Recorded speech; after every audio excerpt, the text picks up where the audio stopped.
everyone, it's Melissa. I wanted to show you a project I'm working on, and this is it. Two of my girlfriends have a birthday in August, and we're getting together for their birthday, as we do all of the girls in my group. And I wanted to make them something personal and special, and that would last a long time. This is a pillar candle, and it is the wax candles, but it's the flameless candle, and you put 3 AAA batteries in the bottom of it, so this can be used for a long time. And what I did was just personalize it. I wanted to make candle bands. This paper, the background paper, is from the Tattered Times collection. I'm sure y'all recognize it. And what I did was just tore all my strips instead of cutting them, so they would be tattered on the edges and have that kind of deckled edge. The large piece is a little bit over 5 inches. This second piece, that is white embossed cardstock, is about 2.5 inches. And then the craft paper in the center is 1.25 roughly. And the medallion in the center that says Friends is one of the Making Memories metal medallions, actually on the candle with it. There's no adhesive on the candle. I punched holes and put brads, and I'll show you how I reinforced the brad area so that it wouldn't tear through the paper, and also so the brads wouldn't poke into the candle. So this is actually removable if they want to take it off. I tore the paper, like I said, on both ends, and then I used old paper first, antique linen, and some frayed burlap inks. Then on the white, this is a piece of stark white cardstock. I ran it through my Big Shot with this Damask Cuttlebug. I don't know the actual name of it. It is called Damask. How about that? Cuttlebug embossing folder. And if you go through this way, sideways, you can match up the Damask all the way down the strip. Then I tore my craft paper at 1.25 inches, and I'm going to start inking now.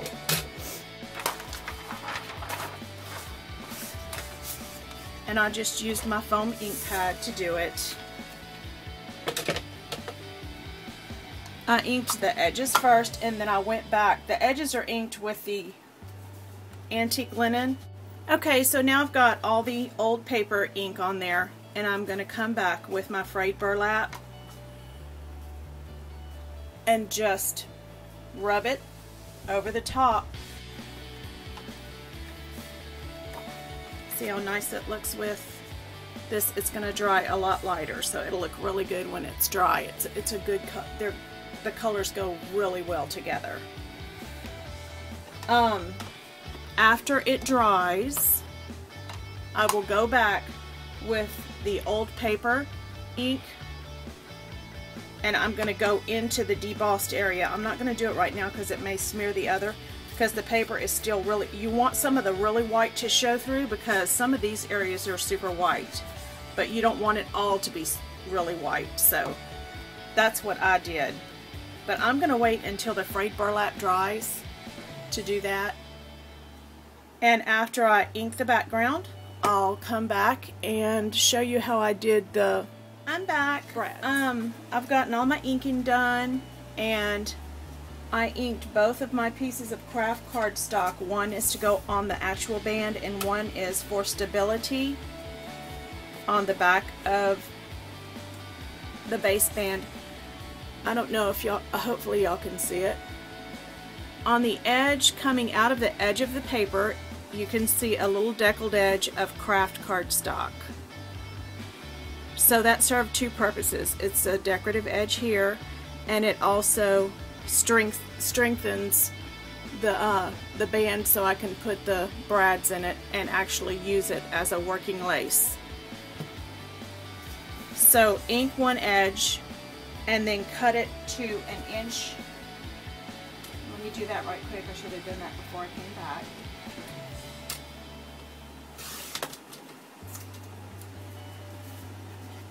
And when you lay it down, your inked edge goes out, obviously, and you just want it to stick out just probably 1/8 of an inch, a little bit less.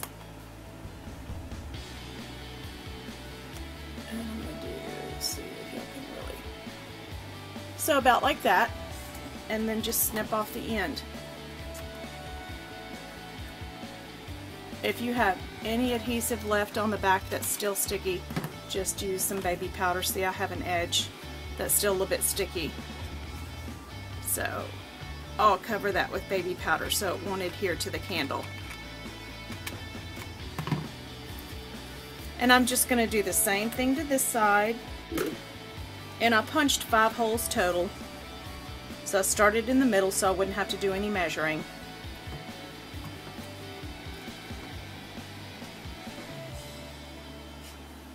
Let's make sure I've got this right. And I just eyeballed it.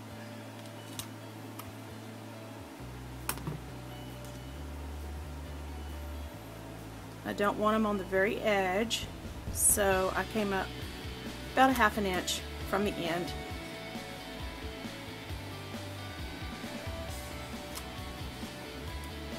And then just an even distance between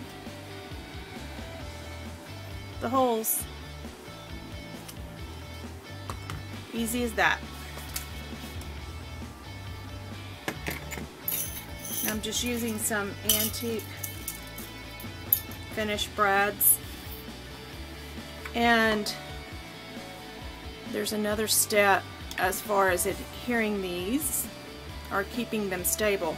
You want to leave them a little bit loose so that you can fit your fiber or your rope or whatever you're going to use to make the laces. So leave a little bit of leeway. I'm going to put them all in, and I'll come back in just a second and show you how I stabilized them. I'm back, and I've jumped ahead a little bit, but I'll tell you what I did. I went ahead and I put all of the little brads in like I told you I would. And on the back, where they were opened up, I took a little strip of the cardstock again and glued it with 3-in-1 glue over the back of the brads so that they won't scratch the candle and they also won't move around too much. So that's how that came out. Now it's nice and smooth on the back. The next thing I'm going to do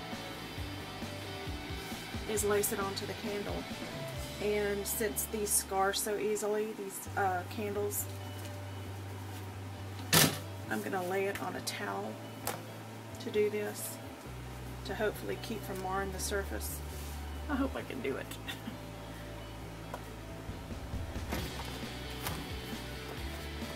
Let me get it up here so y'all can see. And I'll be doing it from the side, which is not the ideal way to do it, but that's the only way I can.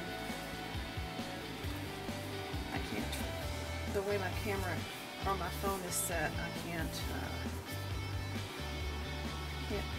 do it from the side, just can't do it. Okay, so we just wrap it around like this. I'm gonna move the camera. Now, maybe that's a little bit better. So just wrap it around, and then I have a piece of the Naturals hemp cord, and I have the second one down that I'm wrapping it with, that I'm lacing it with actually, and I'm going to find the center of my piece.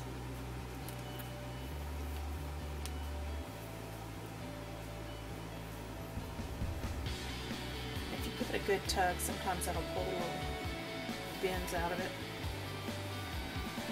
Get it as close to where you want it on the candle as you can, because once you get it laced on there, you really can't move it around.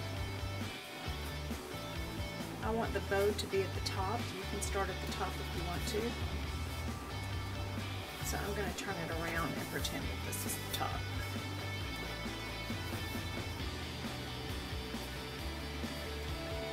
Okay, so you take your hem, and this is the hardest part, getting it started. Once you get it positioned and started, it's real quick and real easy.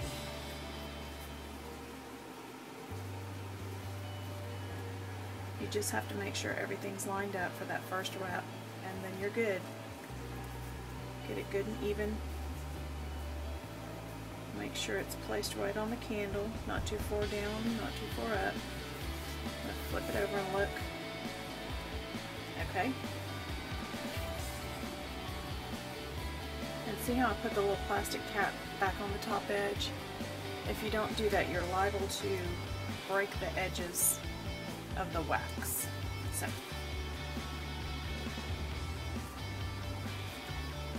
And if it won't fit under, just move the brad around. It'll slip under eventually. And it's real important to get this even as you go down.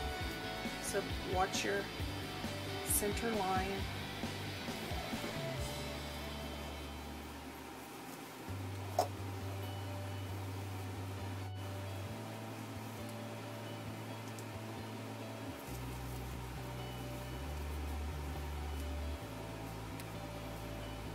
See, it's a little tighter on the top, so I'm going to pull on the bottom.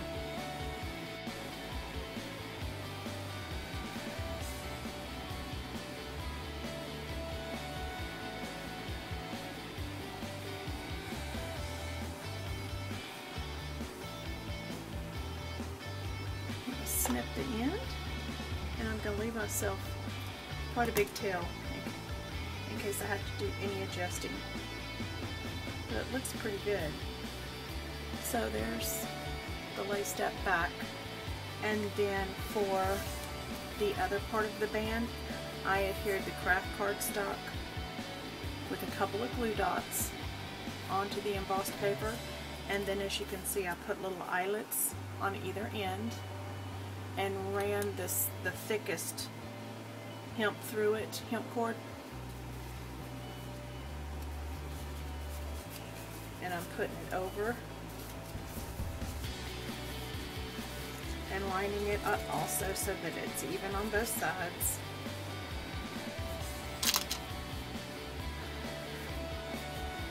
And so that's how it looks with a little band tied around it.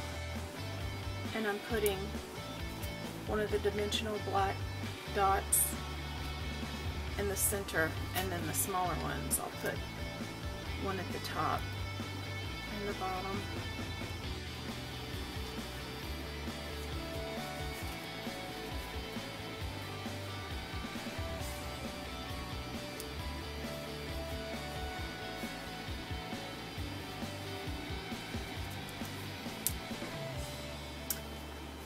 So there's the little medallion.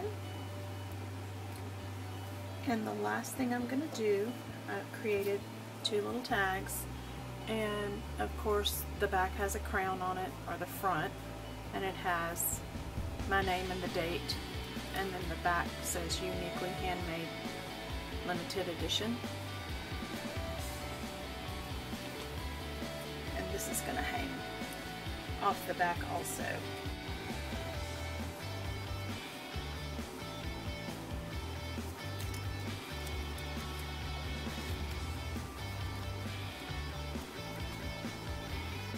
And there's the finished product. I like the back better than I do the front, I think. So, I hope y'all like it, and I hope you try it, and thank you everyone for watching.